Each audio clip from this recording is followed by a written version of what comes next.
If you're making a move to San Diego, you need to know these details before making the move. Otherwise, you may have some regret. San Diego is probably one of the most beautiful cities in the entire US, but there are some details you ought to know that shows how not as perfect the city may actually be. As a matter of fact, these aspects really suck. In this video, I'm gonna cover 8 specific details you should know before moving to San Diego, or at the very least learn shortly after you've moved here. And number 7 is one that drives the most people crazy. And yes, oddly, there are 8 items I will cover. By the way, I'm Karl, your San Diego realtor. If you're looking for an agent to help you navigate San Diego and get you into your perfect paradise home, click on the link in the description below and let's set up a time to talk. You're also welcome to call me directly. Lastly, consider subscribing to my channel to stay up to date on all sorts of happenings that are going on here in one of the most beautiful cities in the US. Now, let's jump into it. Number 1.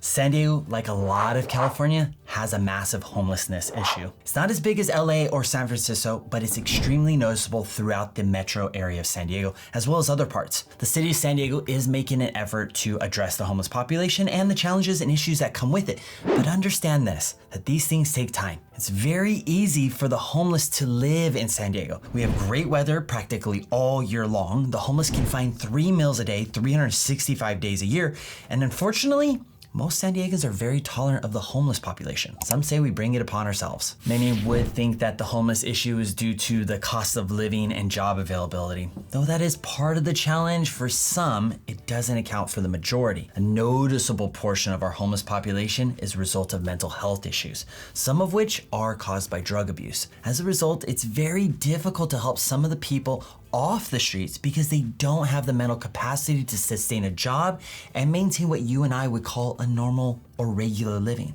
Now, thankfully, a lot of our homeless population doesn't start many problems with people passing by. Leave them be and they will do the same for you. Oftentimes, they don't even ask for food or money anymore. And if you have an interest in walking the streets of downtown San Diego passing out food, be prepared for many of the homeless to turn your offerings down. They're a bit picky, believe it or not. Next, number 2, traffic. San Diego is definitely nothing like LA when it comes to traffic, but we still do have it and it's a bit of a problem. Thankfully, our traffic congestion is really limited to the morning and the afternoon, evening, during the weekdays when people are going to and from work. Something you probably want to be mindful of if you're trying to avoid traffic is that you probably want to stay away from the freeways between 7 and 9 a.m. and then again between 3:30 and 6 in the afternoon, evening. And to be very upfront, there is no solution to this. During those peak traffic times, all freeways are busy. It's not like you can hop over to another freeway to be able to move faster. And I'll tell you this right now,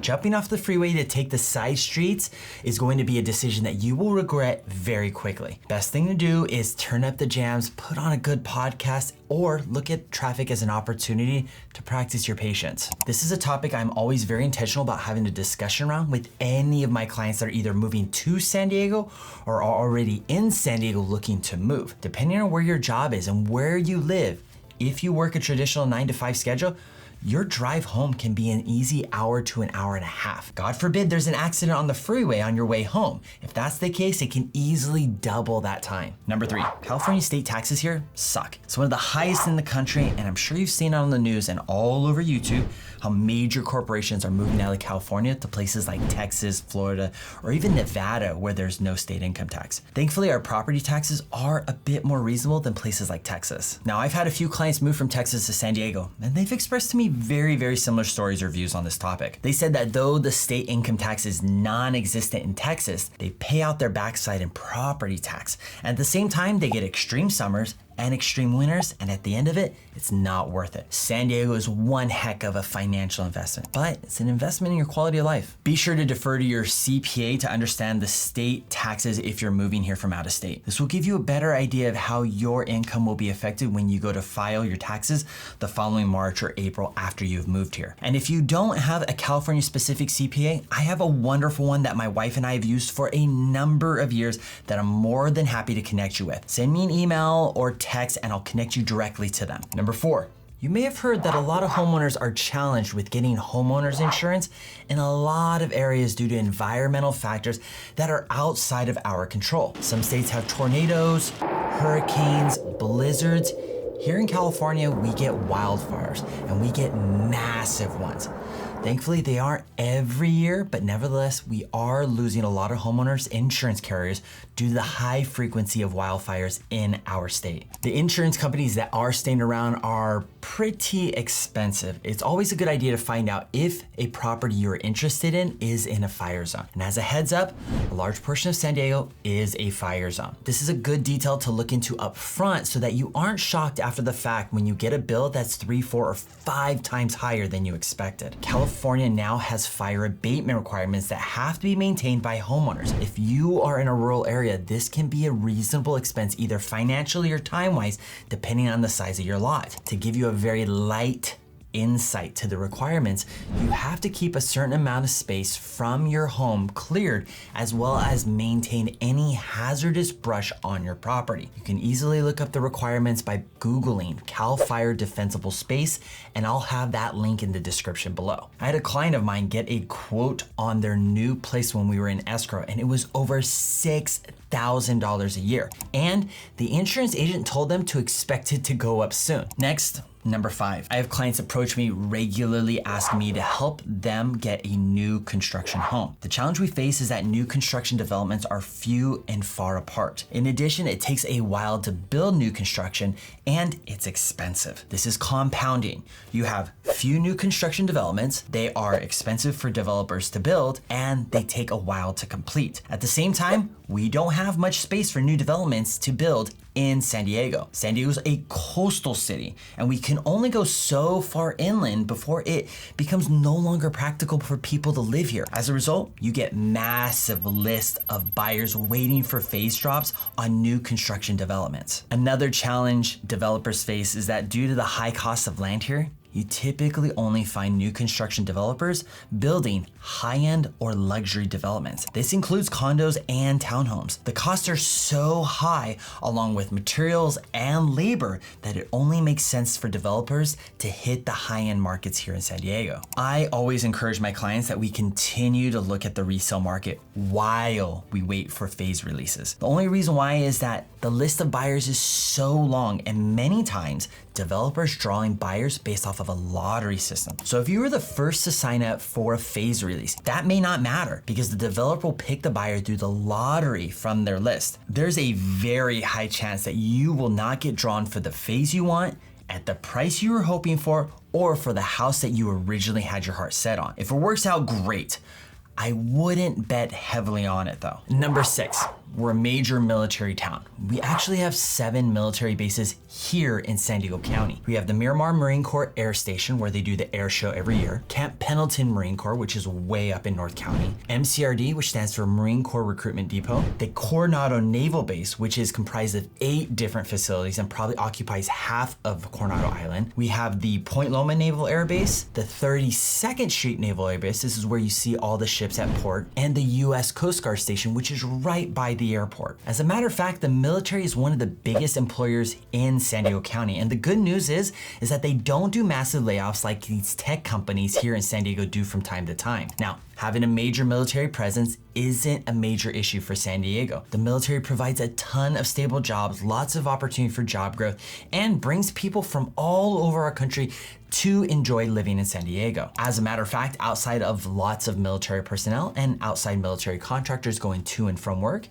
you really don't notice it. It's not like they walk around town in their uniforms. What this means is that we have a lot of military support here. So if it's the case that you don't agree or you have a particular stance against our military, then this may get you stirred up from time to time. San Diego has lots of fundraisers and foundations that support our military and veterans. Many of the Rotary clubs here in San Diego fund a lot of veteran and military nonprofits. If military isn't your cup of tea, don't worry, it's really easy to avoid. Stay away from Coronado, Point Loma, and Miramar. Outside that, you're golden. Number 7, San Diego doesn't get much rain. Technically, we're a desert. The city advocates planting drought-tolerant plants all over the city to help with our droughts. This is one of the reasons you see so many golden medallions, jacarandas, and eucalyptus trees everywhere. Some of our droughts have gone as long as 11 years in a row. And you may remember something of this. Back in the 70s, the drought was so severe that people couldn't keep their pools filled and had to limit the amount of water they used on their properties to water their plants. As much as the drought is a pain, our heat